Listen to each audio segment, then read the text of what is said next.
Hello, everybody. We're going to go ahead and get started. I think it's pretty important, especially when our speaker's an educator, to start on time and reward those who arrive on time, right? And not punish. So here we go. Welcome, everyone. Good evening. Welcome to the Evanston History Center's first presentation of our Under the Buffalo Winter 2022 season.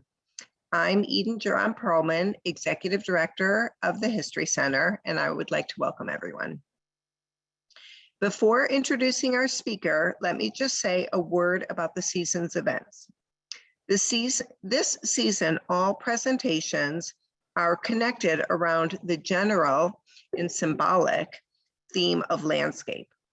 Next month, on International Women's Day, March 8th, we will host photographer Janine Mishna-Bales, whose talk titled Standing Together, Inez Milholland's Final Campaign for Women's Suffrage.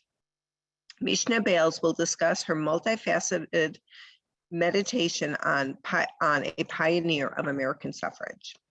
We hope that you will join us. More information and registration for that event, as well as our April event, which will focus on the Dr. Edith Farnsworth House and Historic Site in Illinois, is available on our website, evanstonhistorycenter.org. If you're, if you're an annual member of the History Center, thank you. If you're not a member, I encourage you to join today.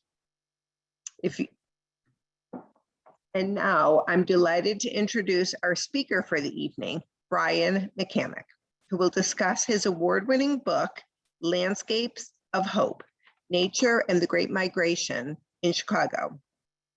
The first major history to frame the Great Migration as an environmental experience. Landscapes of Hope provides an innovative and important look at the previously untold history of Black Americans' migration to Chicago and the Chicagoland area, and their efforts to construct connection to nature. As one reviewer noted, the book is a major work of history that brings together African-American history and environmental studies in an exciting way. Landscapes of Hope was awarded the Organization of American Historians Frederick Jackson Turner Award, the American Society for Environmental History's George Perkins Marsh Prize, and the Foundation for Landscape Studies John Brinkenhoff Jackson Book Prize. And by the way, the book is now in paperback. Brian McCammack is an associate professor of environmental studies at Lake Forest College in Lake Forest, Illinois. He holds a PhD from Harvard University's History of the American Civilization program. He previously taught environmental studies at Williams College, history at Tufts University, and history and literature at Harvard University. After the presentation, we'll have a little time for Q&A. If you have questions, please use the chat function and type your question there. If you prefer to ask your question live, please let us know by raising your hand. That's a feature within Zoom, and we will call on you. You could, at that point, you can unmute your microphone and join us for the discussion. Finally, I'd like to say a word of thanks to Nina Barrett, owner of Evanston's Bookends and Beginnings. Nina and her staff have been great partners to us. We'll post a link to Brian's book on the site, and if you'd like, you can order directly from Bookends and Beginnings. Again, thank you for joining us, and thank you, Brian, for being with us this evening. And now I'll hand it over to our speaker, Brian McCammack. Thanks so much for that very kind introduction, Eden, and thanks to Bookends and Beginnings and the Evanston History Center and Jenny Thompson for the invite. I am delighted to share with you my work on the African-American Great Migration in Chicago, and I've got PowerPoint presentation that I'm going to try to keep to a tight 35 to 40 minutes, so there are plenty of time. There is plenty of time for questions at the end. So I thought I would start tonight by unpacking the title of the book itself, Landscapes of Hope. Some of you may know James Grossman's book, Land of Hope, which is, I think, still the definitive history of the African-American Great Migration in Chicago, even though it's about, 40 years old now. So it was a deliberate riff on Jim Grossman's title, and it picks up on how migrants themselves saw Chicago, especially as compared to the South, where migrants were fleeing Jim Crow segregation, where they were fleeing lynching, fleeing disfranchisement. And if we think about the scholarly literature on the African-American Great Migration, of which there is a ton, especially on Chicago. Chicago is probably the most studied African-American Great Migration destination, maybe second only to New York, but I think Chicago even has more literature, in part because of the Chicago School of Sociology. But most of that scholarship has to do with education, has to do with labor, has to do with business, has to do with religion. And my basic animating question for this project, which started as a dissertation, was what about the natural environment? So if we start with an evocative quote from Richard Wright, who really looms over African-American history in the city of Chicago in this era. This is from his introduction to Black Metropolis, this sort of seminal work of Black sociology in Chicago, a voluminous study, probably 800 pages, published in 1945 by Sinclair Drake and Horace Caton. As you see there, Richard Wright writes in that introduction, quote, "I went to Chicago as a migrant from Mississippi, and there in that great iron city, that impersonal mechanical city, amid the steam, the smoke, the snowy winds, the blistering suns, there in that self-conscious city, that city so deadly dramatic and stimulating, we caught whispers of the meanings that life could have, and we were pushed and pounded by facts much too big for us." So the we and the us there are African-American migrants, of which Wright himself was one, migrating to Chicago by way of Memphis in the late 1920s, was in the city for much of the 1930s. I think that one sentence, long sentence in Black Metropolis, which was published 5 years after Richard Wright's Native Son, I think that does a pretty good job of summing up Richard Wright's understanding of African-Americans' relationship to Chicago's environment. The environment is harsh, it's unforgiving, it's punishing, it's much too big for any one person to cope with, to combat. So for Wright and a lot of African-American writers of this era, the environment reflects social inequalities driven by racism and segregation that they find in the city. It's what they hope to escape in the South. They find a different version of it in northern cities like Chicago. There's not a lot of hope there, right? If we go back to Jim Grossman's Land of Hope, much of that book is documenting how Chicago turned out not to be the land of hope that many migrants had aspired to. That lack of hope in this punishing environment is really the foundation of environmental justice scholarship on Chicago. That environmental justice scholarship has told us an awful lot about how race and class is absolutely central to environmental inequalities. How some communities, especially African-American communities, are disproportionately exposed to environmental hazards and isolated from environmental goods, simply by virtue of the color of their skin, their socioeconomic status. My book, Landscapes of Hope, takes that environmental justice lens as a starting point, but then goes deeper. Nature becomes more than a proxy for just political battles or a marker of inequality in the urban environment. I really try to uncover how nature, how the environment actually mattered to Black Chicagoans. So it tries to get at, the book does, just how and why the environment mattered to Black Chicagoans. Because although their hopes were often dashed and circumscribed by racism, and my book documents those moments where hopes are dashed, migrants settled in Chicago in the hopes of establishing better lives for themselves and their families. That's how it came to be known as the Land of Hope. And I argue that the natural environment, the possibility of enjoying nature unimpeded by the oppressive restrictions of the Jim Crow South, that represented the promise of the Great Migration itself. So hence the title, Landscapes of Hope. And of course, a lot of those hopes were dashed as well. Nothing came easy. Racial violence and prejudice corrupted green spaces in and around the city as much as it did in the built environment. But a large part of the project is actually focused on pushing back against Richard Wright's vision of Chicago that came to dominate both the popular and scholarly understandings of Chicago's South Side Black community. That image of Black urban space is one of rundown tenements, unsanitary kitchenettes, hazardous jobs in stockyards and steel mills, a bustling entertainment district, a vibrant religious culture in storefronts and in big ornate buildings. But there's not a lot of room for nature in that account. And I'm going to scroll through a few photographs from Richard Wright's book, 12 Million Black Voices, for which he pulls photographs largely from the Farm Security Administration in the 1930s, a federal agency, a New Deal agency, that he puts images largely of Chicago in a section of the book that he calls Death on the City Pavements, right? So here are the tenements, the sort of typical 2-3 flat Chicago apartment buildings, sort of rundown alleyways. This is the image of Black Chicago that really endures, I think, in the popular imagination, right? Children playing on piles of rubble in alleyways on vacant lots, broken down apartment buildings with industry, big industry looming in the background. But we also, in the very same book, where Richard Wright is giving us the introduction where he talks about the environment pushing and pounding African Americans in ways that are much too big for them to contend with, Sinclair Drake and Horace Caton, the co-authors of this book, way in page 603, right? This is a huge, huge book, talk about Washington Park on the south side of the city.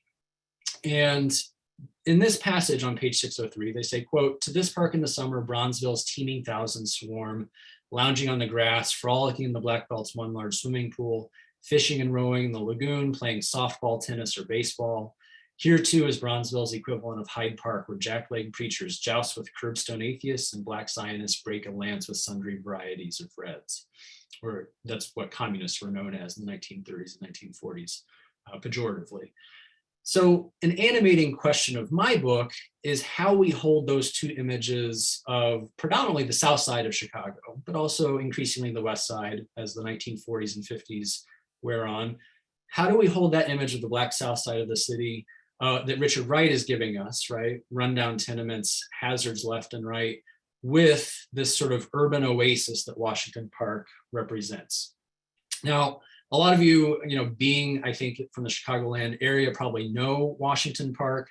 For those who don't know it, let me talk about it a little bit and exactly where it's located with respect to African-American neighborhoods on the south side. It's a 371-acre park designed by Frederick Law Olmsted and Calvert Vaux in the early 1870s, connected by the Midway Plaisance, which is not in this map from Black Metropolis, but connected by the Midway Plaisance to Jackson Park. They were designed as a whole as South Park before they were named after Presidents Andrew Jackson and George Washington. But designed as a whole by Calvert Vaux and Frederick Law Olmsted in the 1870s, at over 1,000 acres combined, actually larger than Central Park, which they're much more famous for.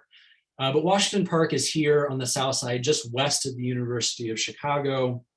And that Washington Park vignette that we get in Black Metropolis, that passage that I just read you, is actually kind of a complete outlier, right? In part because when Drake and Caton spend their time looking at the urban environment, they look at the urban environment as a locus of race conflict, right? You see up here at the top of this map, 29th Street Beach, where the 1919 riot began. Washington Park in close proximity to a lot of bombings that happened in African-American homes as African-American neighborhoods were expanding south and east in the 19-teens, 20s, and 30s.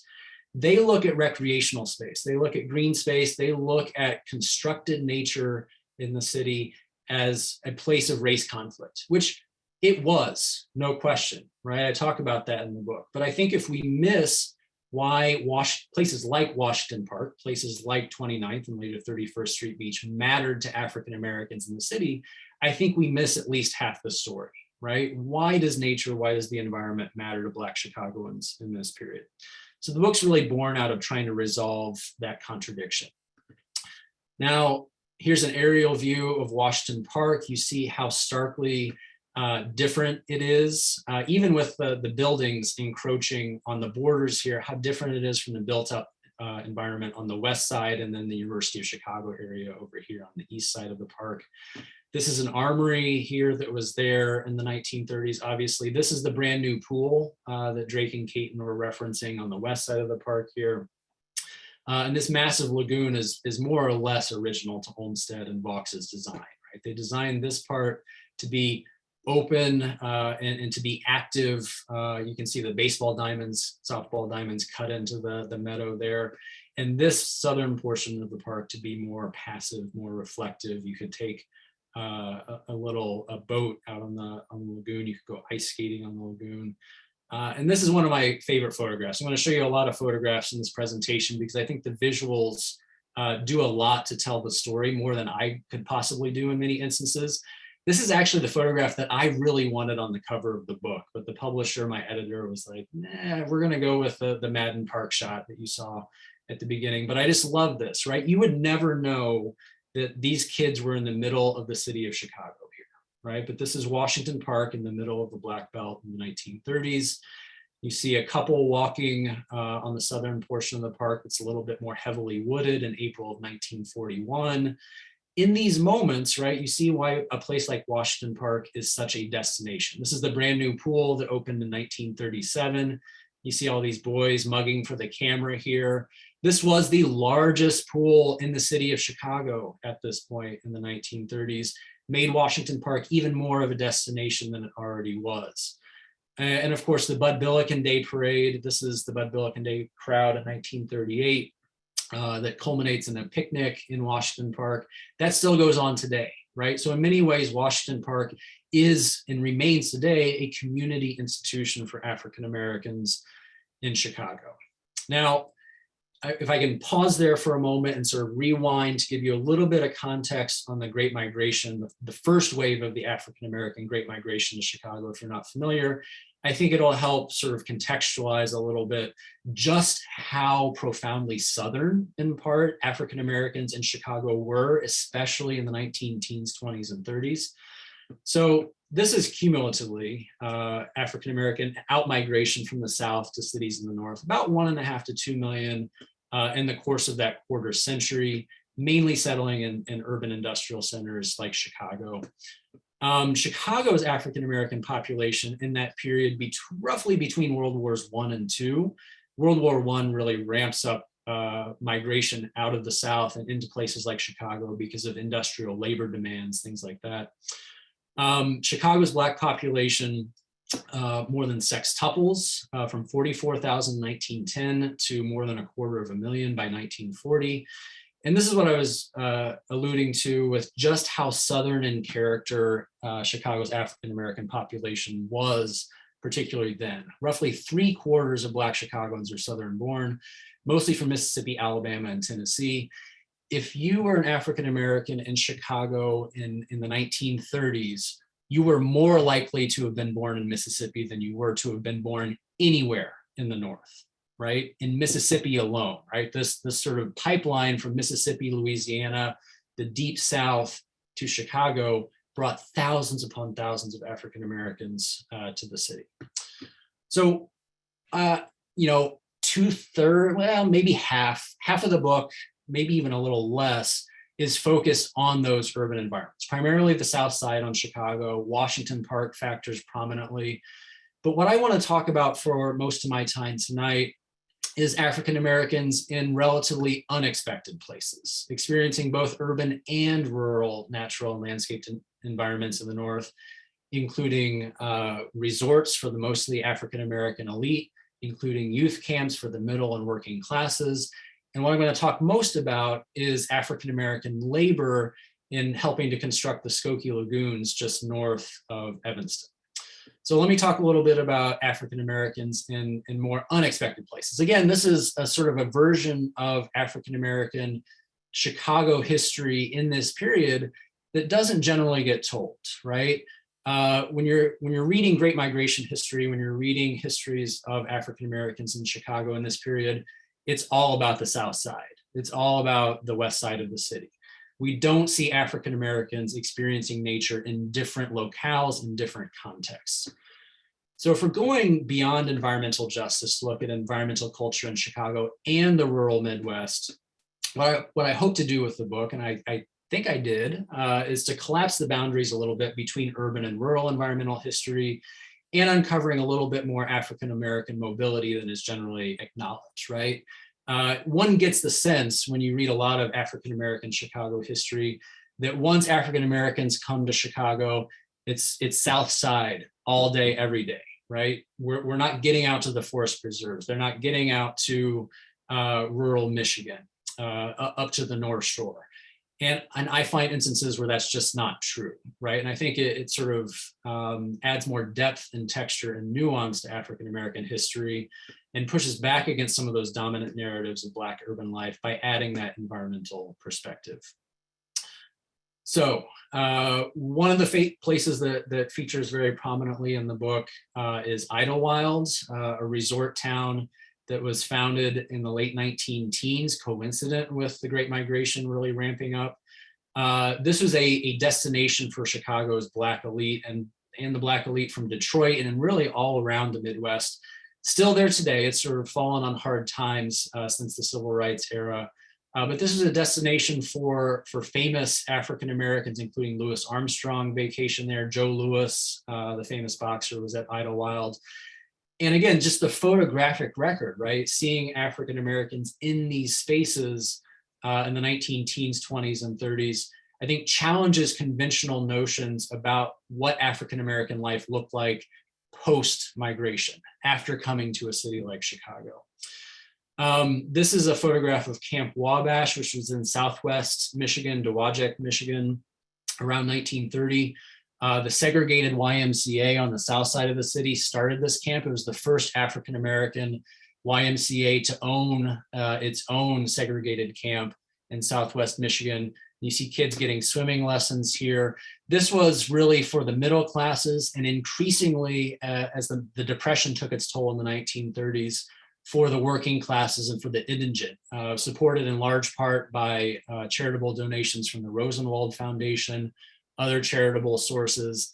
And this was an experience for African-American children living on the south side of the city predominantly to get out in nature and have a more sort of summer camp kind of experience for a week or even 2 weeks at a time.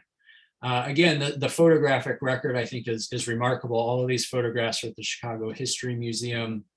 I had no idea when I embarked on this project that these existed. I think they're kind of buried in the archives. And some of these photographs are, you could never tell that this was in Southwest Michigan. This is a truck garden where they're growing vegetables that were actually brought back to the city oftentimes for consumption at the YMCA.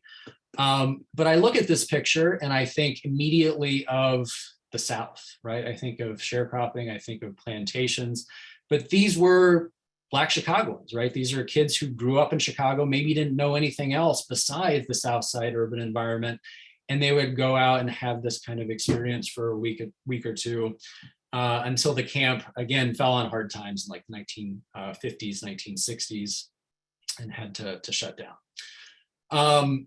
All right, I've got about 15 minutes left to go a little bit more in depth on the Skokie Lagoons. And I want to do that because it's in closest proximity to Evanston History Center.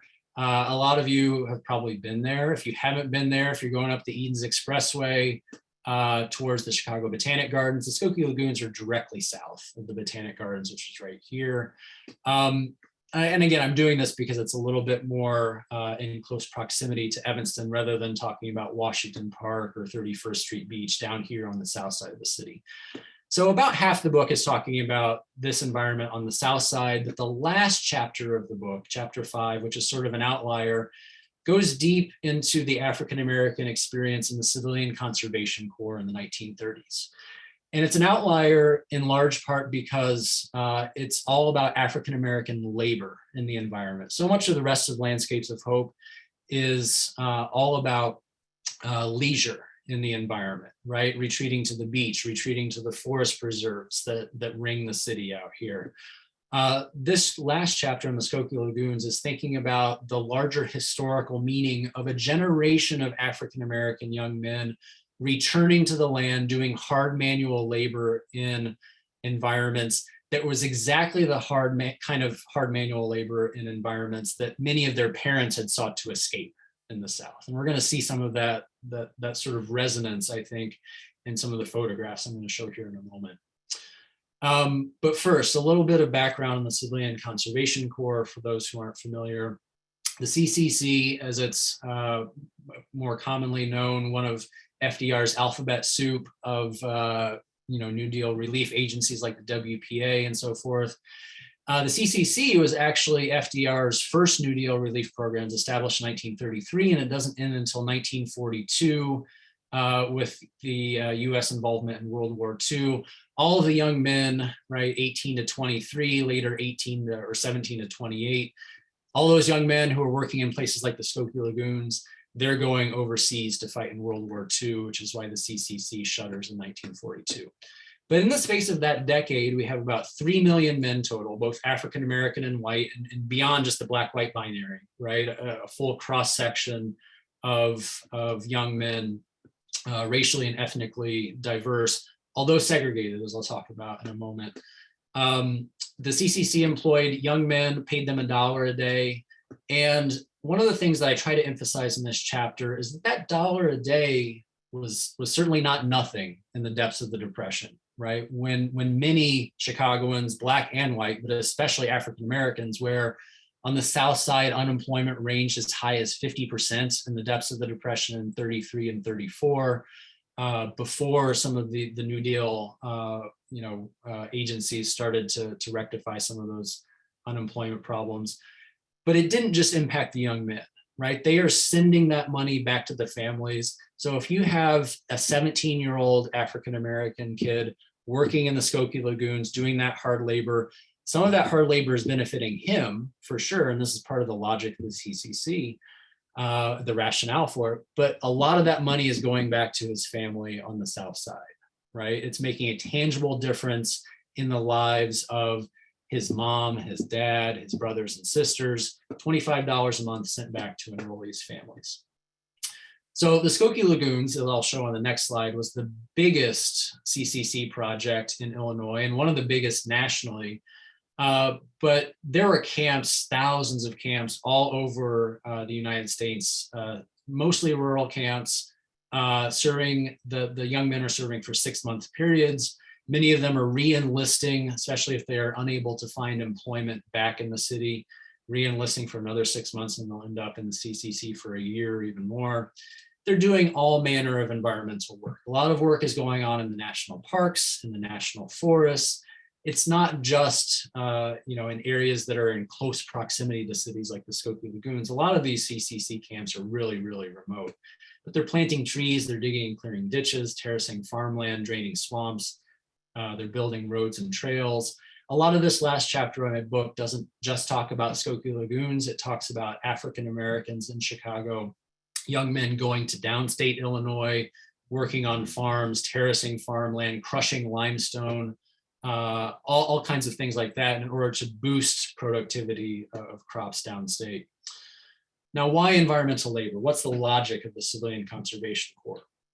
Well, according to FDR and the Department of Labor, quote, and this is drawn directly from a CCC publication from 1933, I think, the purpose of this work is both to build men and build trees. The idea was to address unemployment and delinquency, and that the idea was really to have these young men doing primarily manual labor in healthful surroundings. It's like hearkening back to Teddy Roosevelt's ideas about conservationism and why sort of this rugged manhood is fostered by labor in the environment.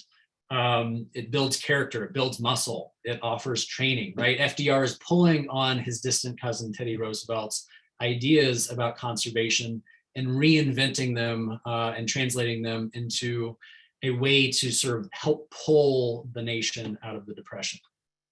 So the idea was constantly improving land, sort of a hallmark of conservationism, right? That human labor can improve nature somehow. A lot of this land had been depleted, ignored, abused over the preceding generations, right? We're seeing crop fertility decline in places like downstate Illinois. A lot of African-American CCC enrollees are going to northern Michigan to reforest the cutover in northern Michigan, right? Those original first growth forests in northern Michigan have long been cut over by the 1930s, most of them by the last decade of the 19th century, first decade maybe of the 20th century. And now FDR's idea is that we're going to replant those trees. We're going to bring back soil fertility because the wealth of this nation was built on that natural wealth.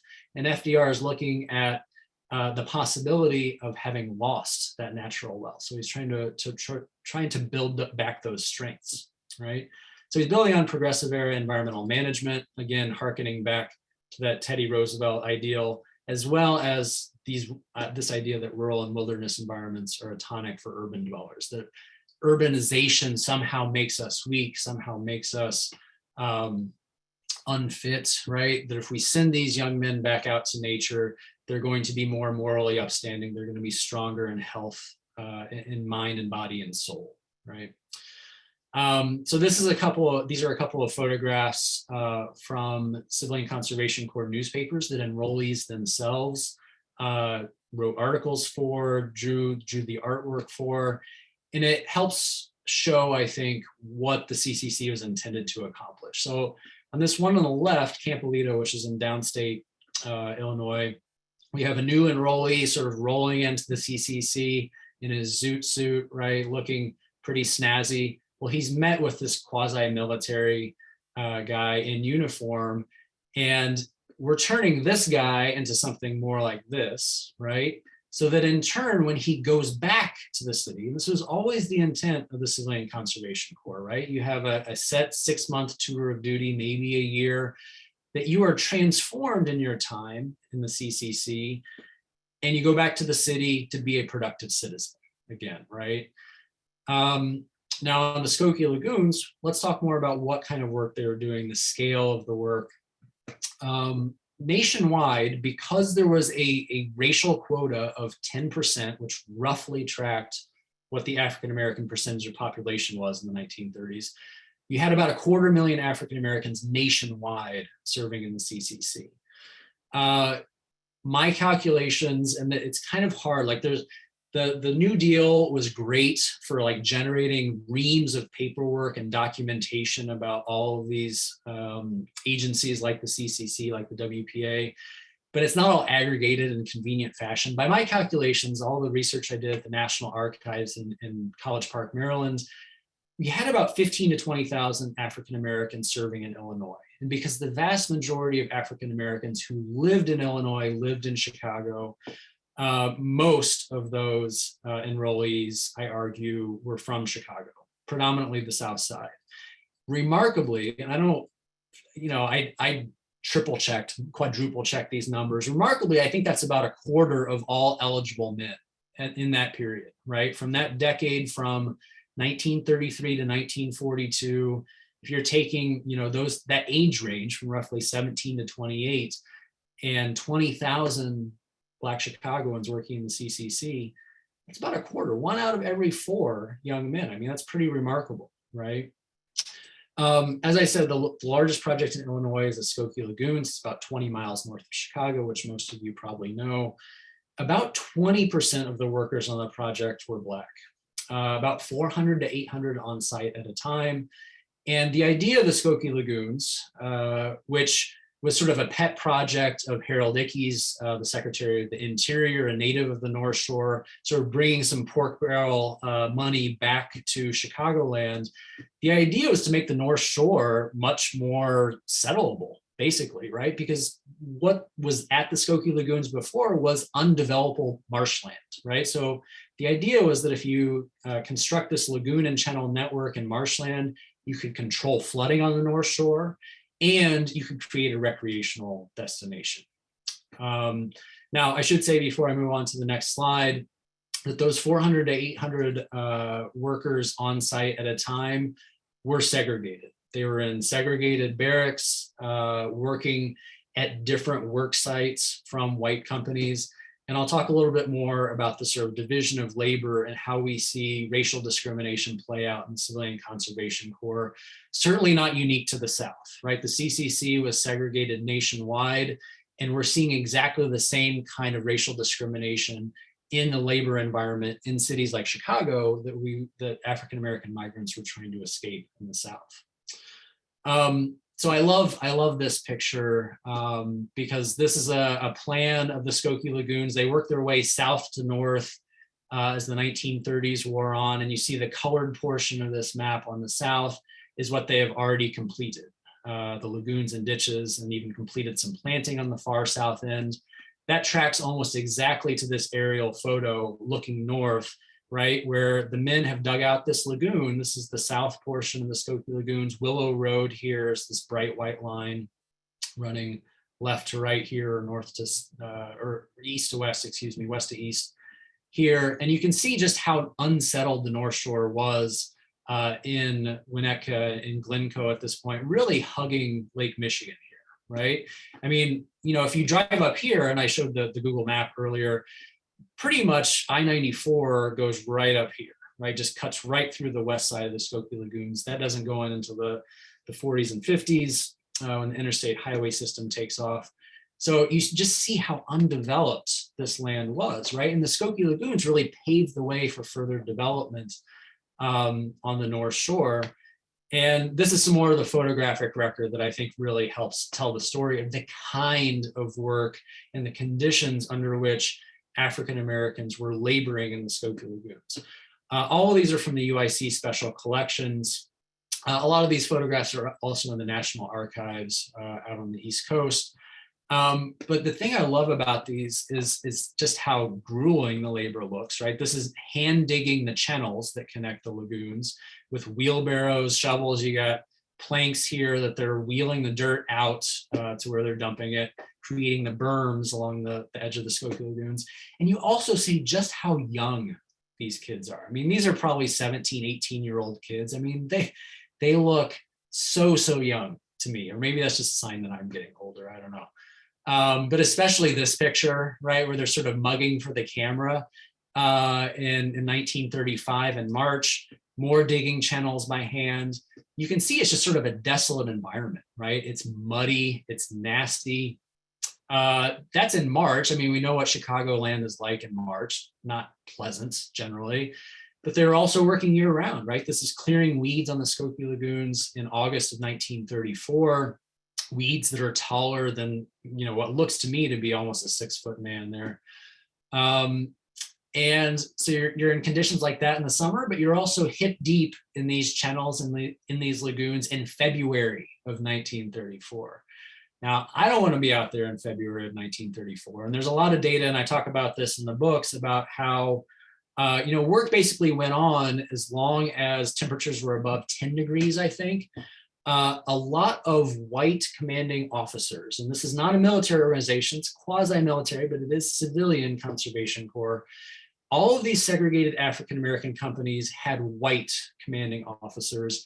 And in the documentation of the CCC, you see these white commanding officers basically rolling their eyes at African-American enrollees who are protesting working in conditions that are like this, right? That are like 5 degrees, or we've got a foot of snow on the ground. And it's like, the commanding officer is like, well, the regulations are, we got to go out and work.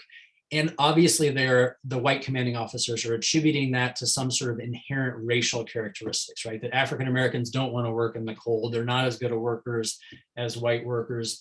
Racial prejudice runs throughout the documentation of all of this work in the Skokie Lagoons, and certainly in the downstate camps too, or camps in Michigan that I write about in this last chapter.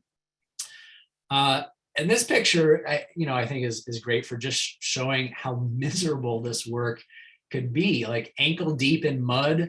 The wheelbarrow's going nowhere. You got to have another guy pull the wheelbarrow for you to try to get the dirt out of, not dirt, mud, like mud, out of the Skokie Lagoons. And these kinds of images too, I think really drive home the point of exactly why the Skokie Lagoons was a project that the CCC was undertaking, that Harold Ickes wanted to happen on the North Shore, because this is what the Skokie Lagoons were like before they were built, in large part with African-American labor in the 1930s, right? It's good for nothing. Not from a nature perspective, it's not good for nothing, but from a development, from an economic perspective, it's good for nothing. So what are the ramifications of this? The sort of takeaway for me, and the really interesting thing is, again, thinking about how a generation of African-American young men are doing the kind of work that their parents, that their grandparents, that their great-grandparents had done for generations in the South, and had migrated, many of them explicitly, to places like Chicago to escape. And now here we have the Depression, here we have a whole other generation of African Americans doing that kind of labor on the land. So this is 1935, a quote from David Cone talking about African Americans in the Mississippi Delta. So this is, a year or two into the Civilian Conservation Corps. Cone reminds us that the land is first and last his handiwork, i.e. African Americans' handiwork in the South. It was he who brought order out of a primeval wilderness, felling the trees, digging the ditches, and draining the swamp. Wherever one looks in this land, whatever one sees that is the work of man was erected by the toiling, straining bodies of Blacks. So draining the swamp, that is what African American enrollees are doing in the Skokie Lagoons with the CCC, right? And they're not doing it in the South, they're doing it in the North. Now, another way to think about this is Booker T. Washington, right? The sort of preeminent African-American intellectual of the late 19th century, supplanted by W.E.B. Du Bois. And I don't have time to go into that whole debate, but Booker T. Washington has not aged very well in historians' eyes, right? His program was one of accommodation, one of not pushing Jim Crow segregation, not pushing against Jim Crow segregation, disfranchisement in the South too hard.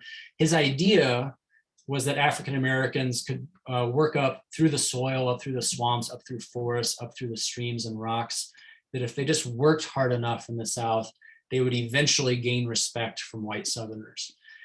The Great Migration was in large part a repudiation of this kind of way of thinking, right?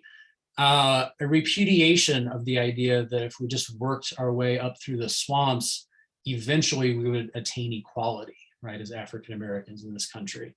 But here again, we are with the CCC and the Skokie Lagoons, looking at a situation where African Americans are working up through the swamps, right? So what does that tell us about the promise of the Great Migration, or sort of the emptiness of the promise of the Great Migration?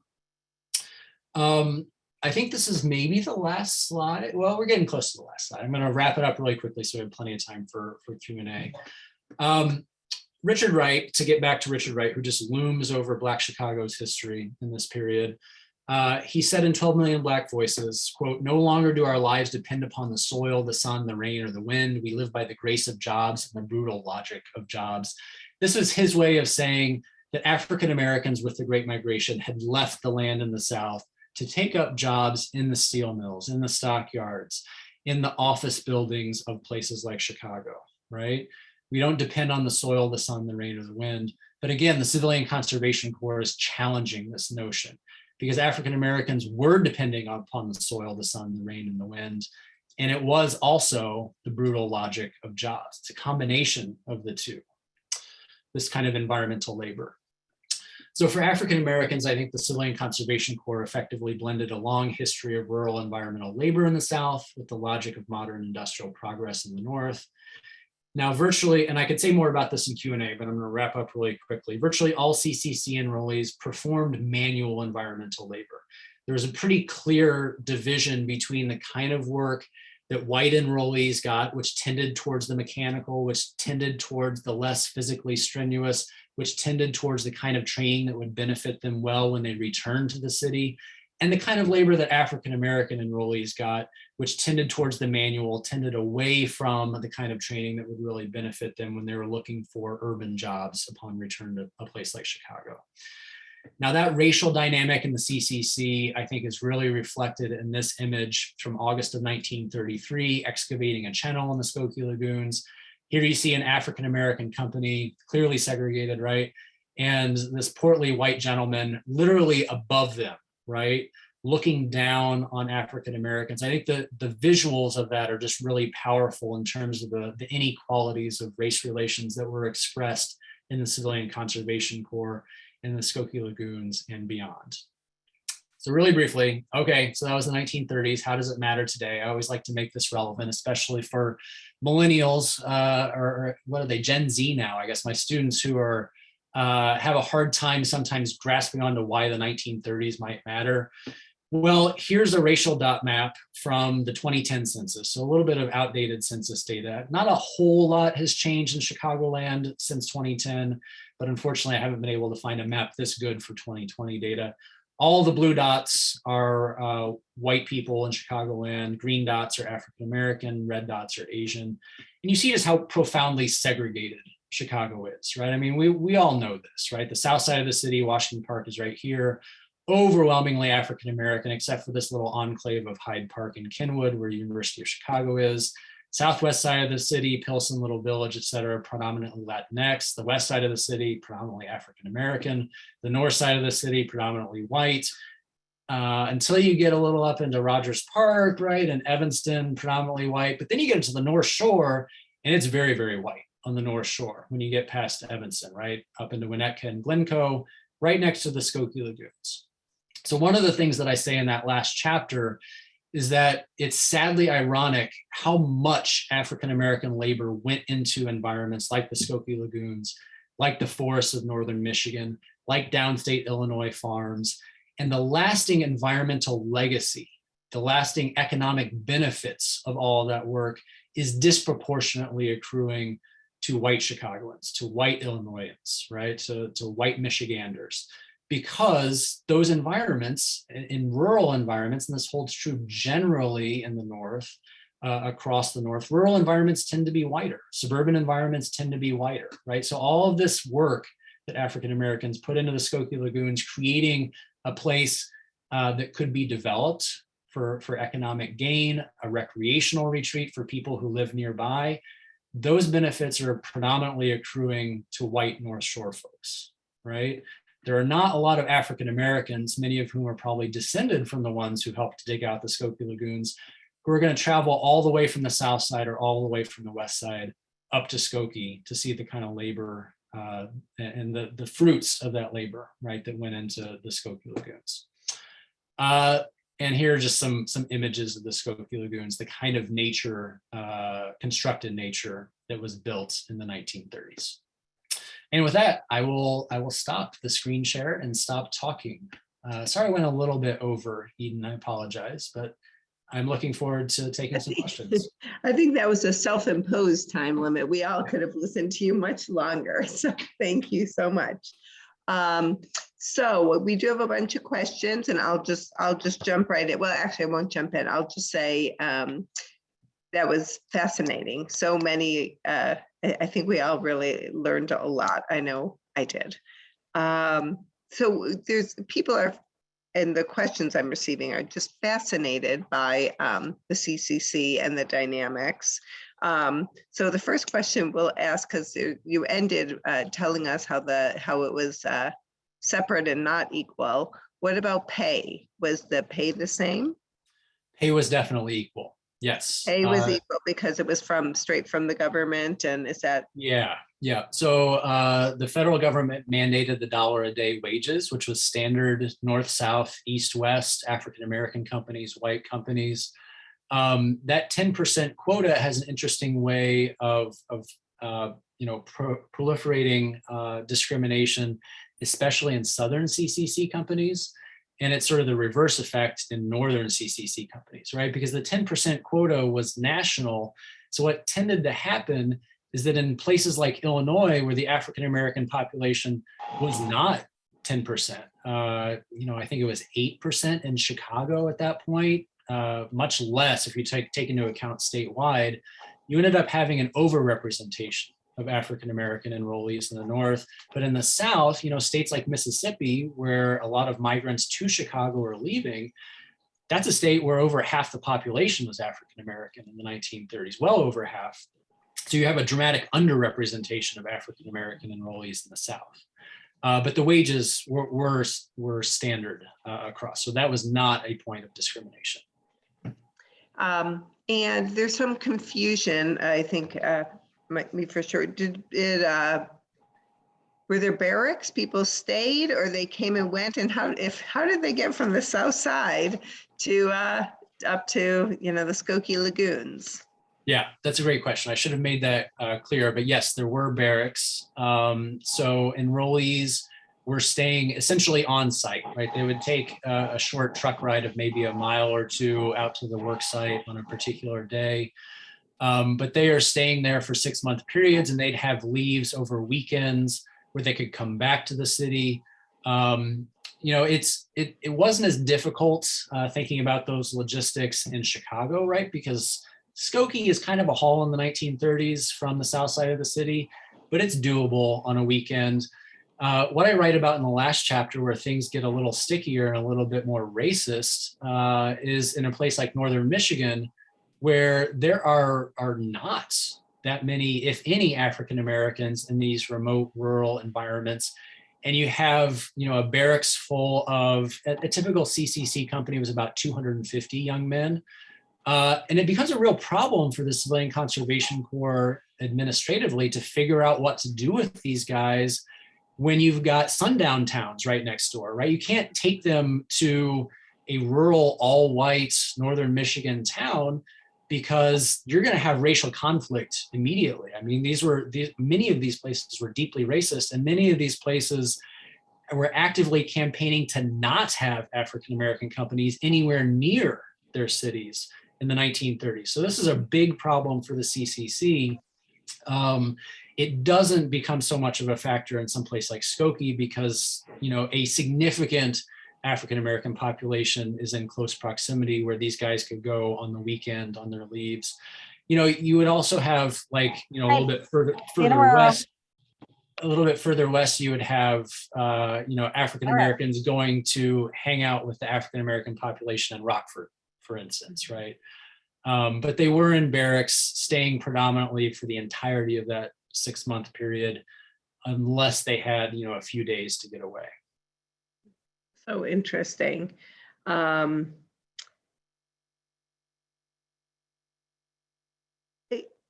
Is there I know that African Americans and white and what other people of color were in the area at the time were involved, but when you talk about sort of northern Michigan and is there an element of perhaps keeping African-American, able-bodied African-American men away from better paying jobs or car industry, that sort of thing? I don't think it was that nefarious. I mean, African-Americans famously, last hired, first fired, right? So many of these African-American enrollees were, the first to be fired from jobs or the first to not be able to attain a job when the economy takes a dramatic downturn in the Depression.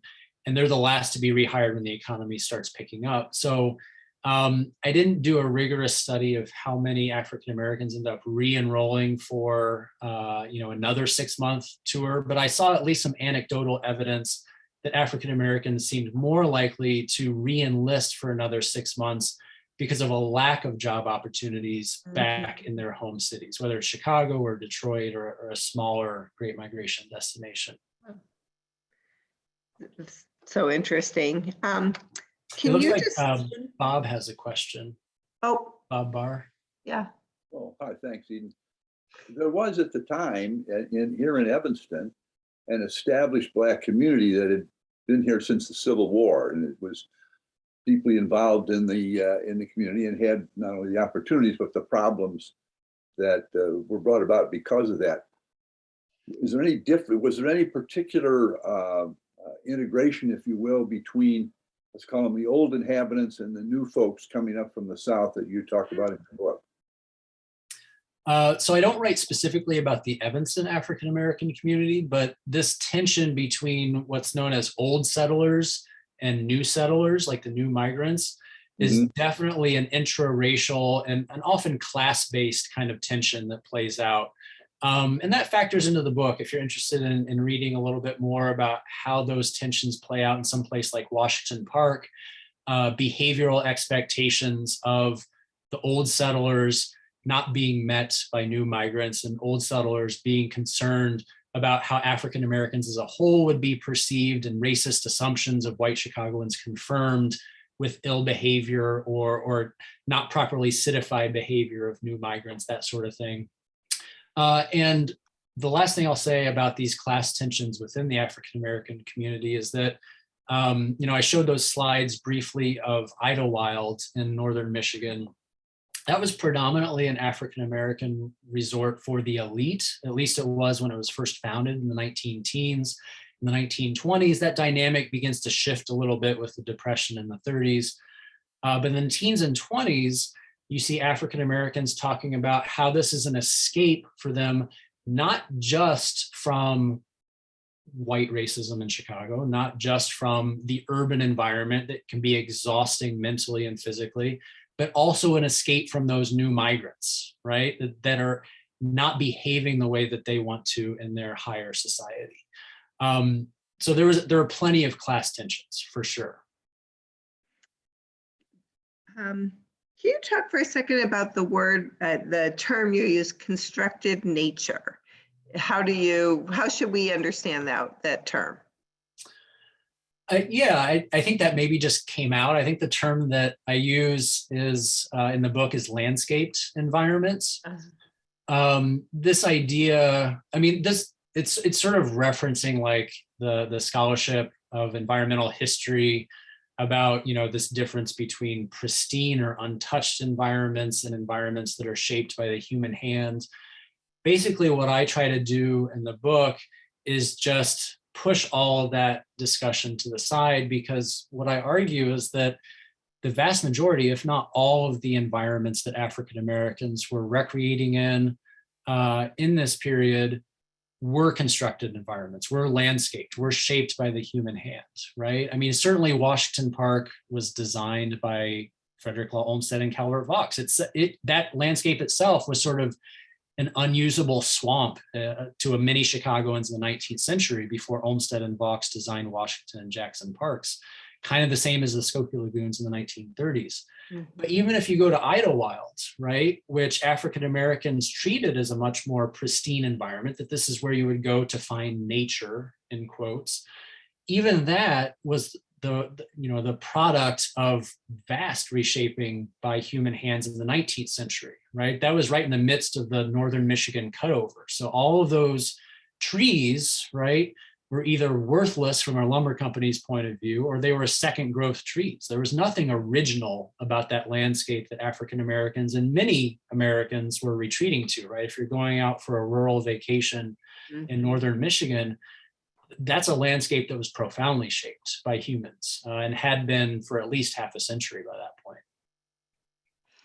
point. Jenny asked me to remind everyone that we will be posting, we're recording tonight, and we will post both the presentation and the Q&A portion on our YouTube page tomorrow. Did you come across, Brian, documentation at all about opinions, feelings, how this work was perceived both by African Americans and the white companies? Some of those pictures you showed are so very unpleasant in terms of the conditions. Right. So the photos, two sides of that coin that I explore in the last chapter is a quote that I believe, if I remember correctly, this book came out 4 years ago, a paperback came out last year. So it's been a little while, it's been a minute since I've been deep into it. But this quote that I use in the last chapter is that the Civilian Conservation Corps and the landscapes like the Skokie Lagoons that African Americans helped construct in the 1930s through the CCC, that it was a, quote, tacit proclamation of achievement by the race. And I think I pulled that from the Chicago Defender. So there was this point of pride, right, that African Americans were doing something that was productive for the nation, that was helping not just the African American community, but helping the nation as a whole to pull itself out of the Depression. So that's one side of the coin, right, this point of pride. But also there was this whole episode of racial discrimination in a South downstate company that was working on farms downstate, where African-American enrollees were literally writing to Washington saying, this white commander that we have is so racist, like I'm afraid. And you have enrollees coming down from Chicago who had spent a little time in Skokie, but then were downstate, and they basically protested the way that the camp was run. And the Defender covers that, alternatively, this is the other side of the coin, as no better than a peonage farm in the Southland, right? So that kind of tacit proclamation of achievement by the race, that the CCC is a way for African Americans to lift themselves up and lift the nation up, but it's also sort of a way for white supremacy to continue to oppress African Americans. They were holding both of those ideas in their heads at the same time. I'm shaking my head yes, because it seems almost like that would have to be the case with how complicated, I hate to use the word environment, but how complicated it was. It seems it would almost have to be the case. But I have a few more questions. I keep looking down because that's where I've got the questions, so please forgive me. In your view, are there parallels between the Great Migration of the last century and that of Latin Americans in the last few decades, especially regarding the type of work available to these migrants in the North? That's a really interesting question. I've never gotten that one in years of giving talks about this book. I would have to think about that more carefully. So these comments are just going to be off the cuff in the moment. I think the African-American Great Migration, and this is sort of getting back to Richard Wright, right? Like a lot of the book is pushing back on Richard Wright's ideas about the migration and African-American life and saying that's a little bit reductive to think of it that way. At the same time, there's a lot of truth, right? A lot of the Great Migration was about getting away from rural agricultural labor or a more rural way of life that was also obviously inflected by white supremacy in the South, and finding a paycheck in the North, finding a job in a factory, in the stockyards, in the steel mills, right? That's a pretty profound difference in labor. And African Americans weren't the only ones doing this, obviously, in the early 20th century. At this point in the nation's history, the country is rapidly urbanizing, right? A great book about the out-migration from the South, not just of African Americans, but white Southerners, Latinx Southerners, is James Gregory's The Southern Diaspora. And he says that in terms of sheer numbers, right, white out-migration from the South was much more than African-American out-migration from the South. Everybody's trying to get off the farm, right, and find a good paying job in a city like Chicago that's way more exciting than rural Mississippi.